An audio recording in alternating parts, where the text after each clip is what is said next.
Exame de 2008, segunda fase. Esta é a questão número 6 da segunda parte. É uma pergunta de funções em que temos aqui um determinado contexto de um problema. Vamos ter que fazer esta interpretação. E o que é que a função representa aqui? A massa de uma substância radioativa diminui com a passagem do tempo. Supõe-se que para uma amostra de uma determinada substância, a massa em gramas, é importante deitarmos logo sentido às unidades, ok? Porque depois nas perguntas poderão-nos falar em quilos, por exemplo, mas nós aqui estamos a falar gramas. Esta função m é-nos dada em gramas, ok? Ao fim de t horas de observação. Também é importante vermos o que é que representa o t no nosso contexto. Então o t é tempo que passa em horas, portanto, ao fim de estar a ser observada a substância. E então a massa da substância é dada por esta função m, ok? Portanto, em termos práticos, digamos que à medida que o tempo vai passando, após um determinado instante inicial, a massa vai nos ser dada por esta função, não é? Por esta função aqui, a massa da substância. Através de métodos analíticos, vamos resolver então a 6.1 e a 6.2. Como elas não interferem uma na outra, vamos então começar aqui por partes. Vamos fazer a 6.1, que diz então o seguinte: ao fim de quanto tempo se reduz a metade a massa inicial da amostra da substância radioativa? Bom, esta é uma questão que à partida até pode parecer assim um bocado complicada, não é? Mas por onde é que eu começo? Como é que eu começo nisto?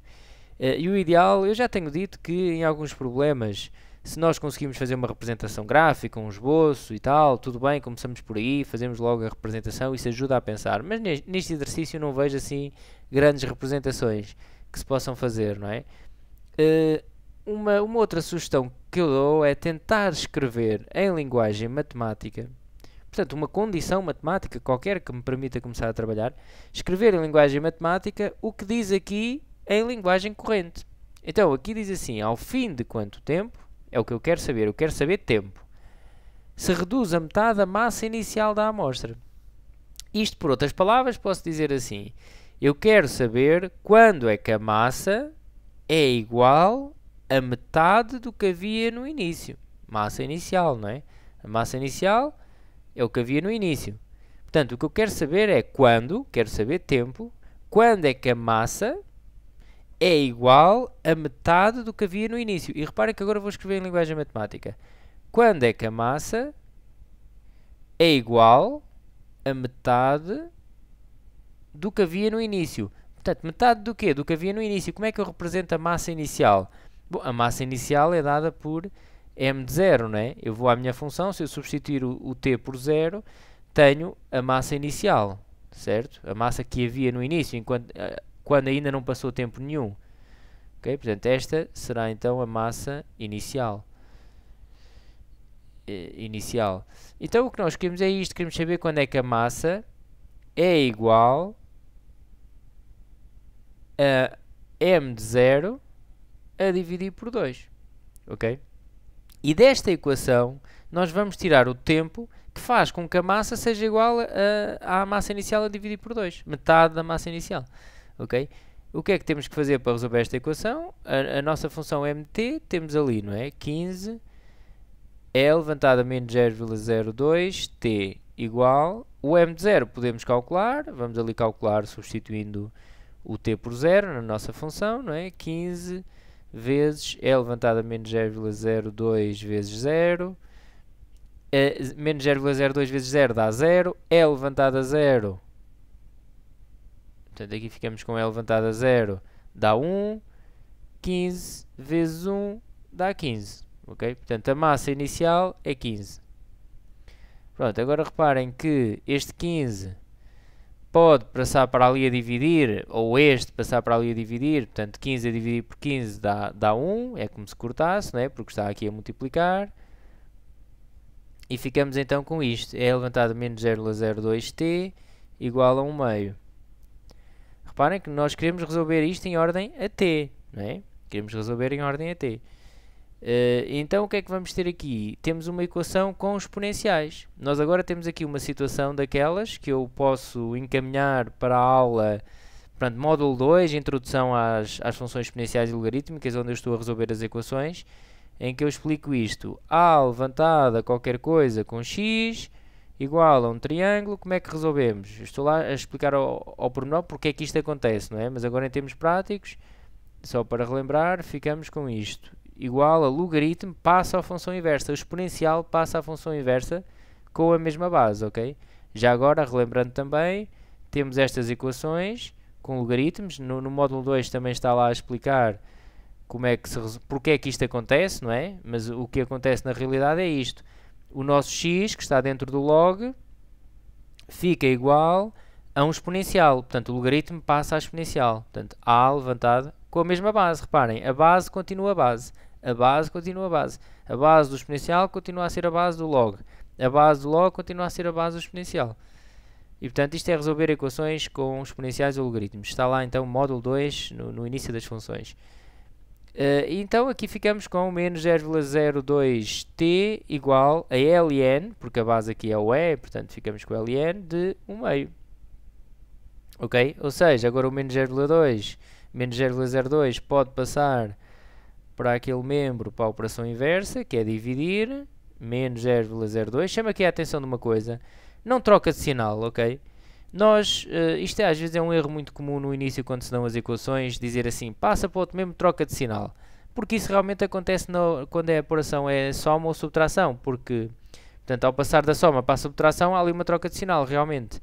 Mas o que deve ser dito é que passa para a operação inversa. Porquê? Porque senão mete-se na cabeça que muda de sinal e depois ao fazer esta equação há uma tendência para se passar o 0,02 a dividir e troca de sinal. Mas não troca de sinal, ok? Passa para a operação inversa. A operação inversa do menos 0,02, que está aqui a multiplicar, não é? A operação inversa da multiplicação é a divisão.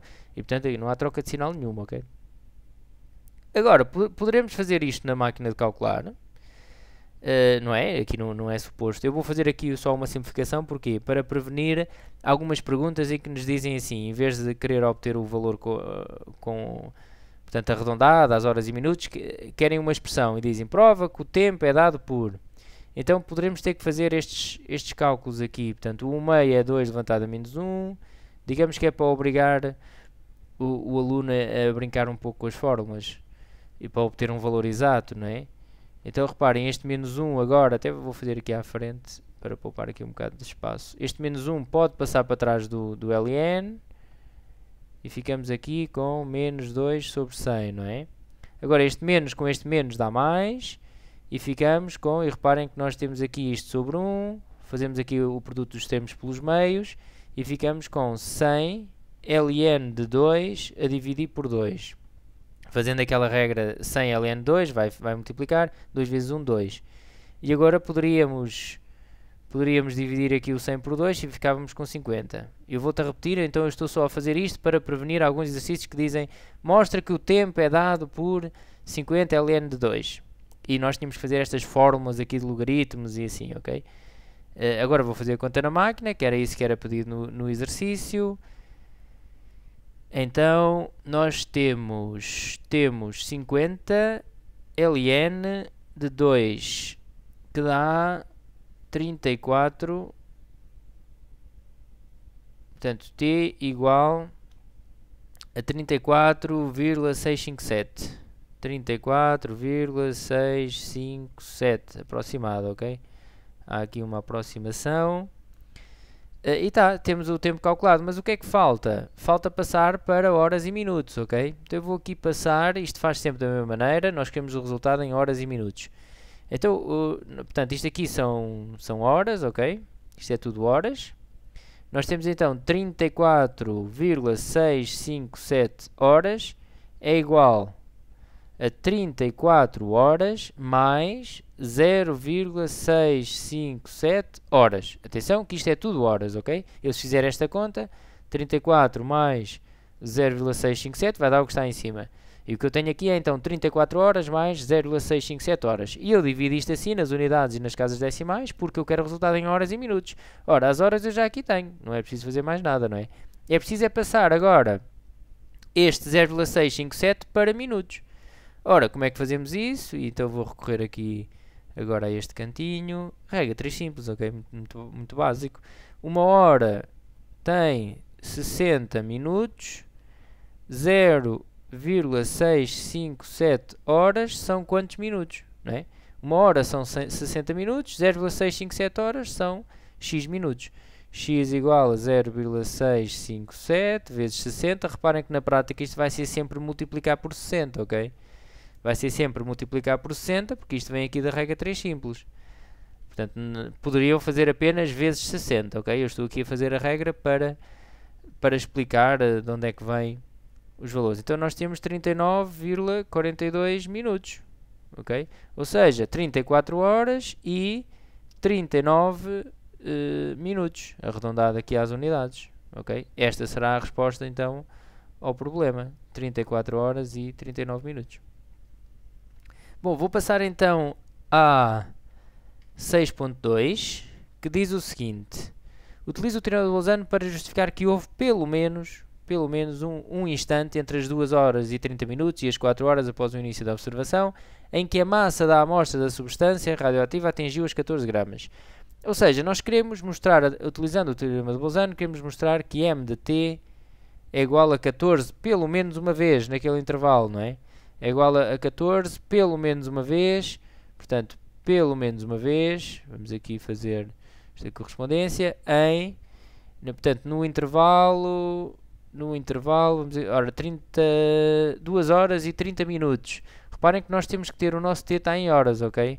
Então eu vou fazer já aqui uma redução, portanto, 2 horas e 30 minutos, mesmo sem fazer contas, reparem, é 2 horas e meia, não é? Dá 2,5 horas, temos que pôr tudo em horas. Então fica aqui, neste intervalo, queremos provar que tem pelo menos uma solução neste intervalo. Bom, as 3 coisas que temos que dizer no teorema de Bolzano ou no corolário. Primeira coisa, temos que garantir sempre, nós queremos aplicar aqui o teorema de Bolzano, temos que garantir que a função é contínua. Então vamos dizer, m de t é contínua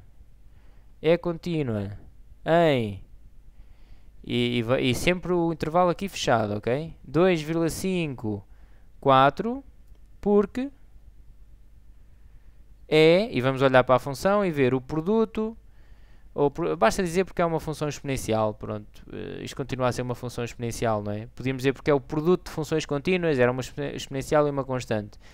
Como não tem muitas transformações, podemos apenas dizer porque é uma função exponencial. E as funções exponenciais são contínuas. Nós conhecemos os seus gráficos, ok? Sabemos que elas são contínuas por definição. E, portanto, justificamos desta maneira, ok? Mas temos é que dizer que é contínua no intervalo fechado. O que é que temos que fazer a seguir? Sempre, seja o corolário, seja o teorema. Calcular o m de 2,5 e calcular o m de 4. Vamos calcular aqui as imagens, ok? E neste caso os valores vão dar 14 aqui, 14,27 e no m de 4 vão dar 13,85. E o que é que nós temos aqui? Nós temos aqui uma situação, eu aconselho sempre a fazerem o desenho. Depois de fazerem as imagens, portanto, agora vamos dar a resposta aqui no terceiro ponto. E o desenho ajuda a perceber o que é que se está a passar. Então reparem, nós temos aqui 2,5, temos aqui o 4, a imagem do 2,5 dá 14,27, passa aqui neste ponto, a função. A imagem do 4 dá 13,85, passa aqui neste ponto. Como a função é contínua, eu sei que ela tem que vir daqui até aqui sem ter qualquer tipo de interrupção, não é? Então, para todo o que diz o teorema de Bolzano é isto, para todo o número que está aqui no meio, e o 14 está aqui no meio, não é? O 14 está aqui, eu sei que ela tem que passar aqui pelo menos uma vez. Pelo menos uma vez. Pode passar mais, porque ela pode ser assim, não é? Pode ser assim, e poderia passar mais que uma vez. Não é? Mas pelo menos uma vez tem que passar aqui no 14, porque ela tem que vir deste ponto, de cá de cima até cá abaixo. Ok? Então é isto que vamos dizer. Vamos dizer assim, como o 14, e só podemos concluir isto porque o 14 está entre o f de, portanto, o m de 2, neste caso fica aqui o m de 4, que é o mais pequeno, né? E o m de 2,5, ou seja, o 14 está entre 13,85 e 14,27. Como o 14 está aqui no meio, então, basta dizer isto, ok? Pelo teorema de Bolzano, m de t igual a 14 tem pelo menos uma solução, ok? Pelo menos uma solução, ok? Tem pelo menos uma solução. E está respondido, é só dar então esta resposta. Bom, está feito então esta questão, até uma próxima!